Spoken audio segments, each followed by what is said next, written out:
दोस्तों, मिहिर एजुकेशन में आपका हार्दिक स्वागत करता है। आज अपना टॉपिक है पार्ट 4 है महाजनपद काल। महाजनपद काल ये इम्पोर्टेंट टॉपिक है और यहाँ से क्वेश्चन देखने को मिलते हैं। तो महाजनपद हमारे महाजनपद की पहले राजधानी बोलते थे। तो अपन पहला क्वेश्चन स्टार्ट करते हैं। पहला क्वेश्चन है हमारा 78 नंबर का। ये एनटीपीसी में आया हुआ है। तो कह रहा है निम्नलिखित में से गलत जोड़ी का चयन करें। गलत जोड़ी कौन सी है? चंद्रगुप्त मौर्य, बिंबिसार गुप्त, राजराज चोल और कनिष्क कुषाण।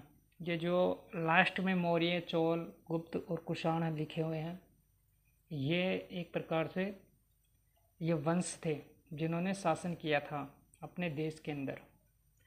तो आपको पता होना चाहिए कि बिंबिसार है ना, ये गलत है। ये बिंबिसार गुप्त में नहीं आएगा, वो हर्यक वंश में आता है। बिंबिसार सबसे पुराना है, 544 ईसा पूर्व में हर्यक वंश की स्थापना की थी। चंद्रगुप्त मौर्य के शासनकाल में इन्होंने शासन किया था। राजराज चोल है जो कि दक्षिणी राज्य का राजा था और कनिष्क कुषाण वंश का शासक था।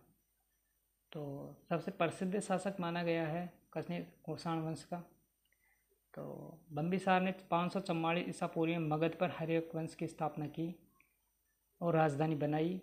वैवाहिक संबंधों से अपनी स्थिति मजबूत की। बिंबिसार ने लक्ष्मी नामक चेटक की पुत्री चेलन्ना से राजकौशल पर सेनजीत की बहन महाकौशला तथा मद्र देश की कन्या क्षेमा के साथ विवाह किया। काशी महाकौशला देवी के साथ दहेज में मिला था। यानी पहले के लोग अब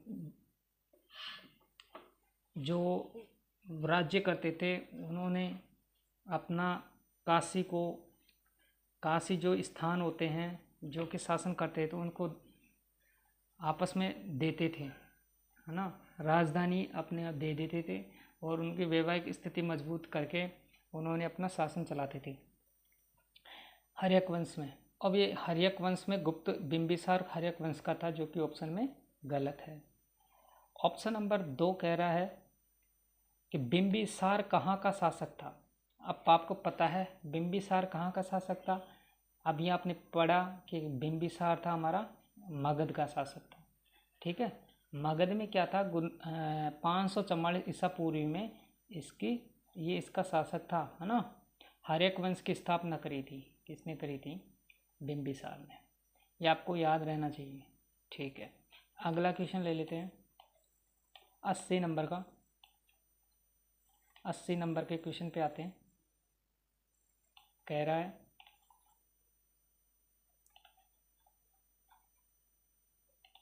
कि मगध की राजधानी कौन सी है। अपन शॉर्टकट बोल देते हैं, मगध की कौन सी साम्राज्य की कौन सी राजधानी थी। अभी आपने पढ़ा मगध की जो राजधानी थी, जो हर्यक वंश की स्थापना भी करी थी, है ना, बिंबिसार ने। अब मगध की साम्राज्य की जो राजधानी थी वो थी हमारी राजगीर। मगध प्राचीन भारत के 16 महाजनपदों में से एक था। बौद्ध काल में उत्तर काल का सबसे शक्तिशाली जनपद था। इसकी प्राचीन राजधानी गिरिजगृह है। कालांतर मगध की राजधानी पाटलिपुत्र में स्थानांतरित हुई। हालांकि शिशुनाग के शासनकाल में राजगीर के अतिरिक्त वैशाली नगर का भी दूसरी राजधानी बनाया गया था, जो बाद में उसकी प्रधान राजधानी बन गई।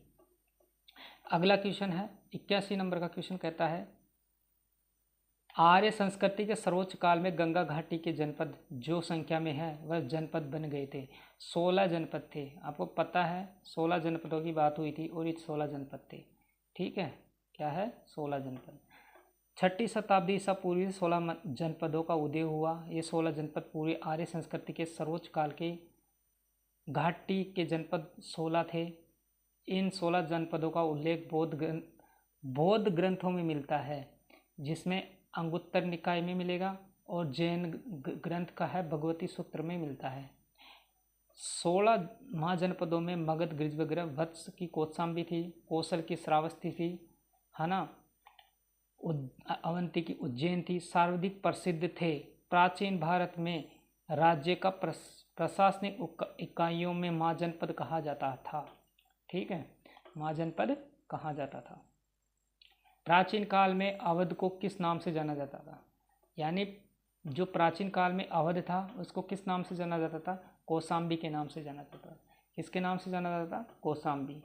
6ठी शताब्दी ईसा पूर्व में भारत में 16 जनपदों में विभाजित किया था। प्राचीन में अवध को कौशल के नाम से जाना जाता है। वर्तमान में यह फैजाबाद उत्तर प्रदेश में स्थित है। 16 महाजनपद कौन कौन से थे मैं आपको बता दूं। इस 16 महाजनपद थे जिसमें से सूरसेन की मथुरा थी, सूरसेन की मथुरा, अस्मक की पोटली, पैठन, पोतन और प्रतिष्ठान भी बोल सकते हैं, है ना। गांधार की जो राजधानी थी वो तक्षशिला थी। अंग की राजधानी चंपा थी। मत्स्य नगर की विराटनगर थी। कुरु की इंद्रप्रस्थ थी।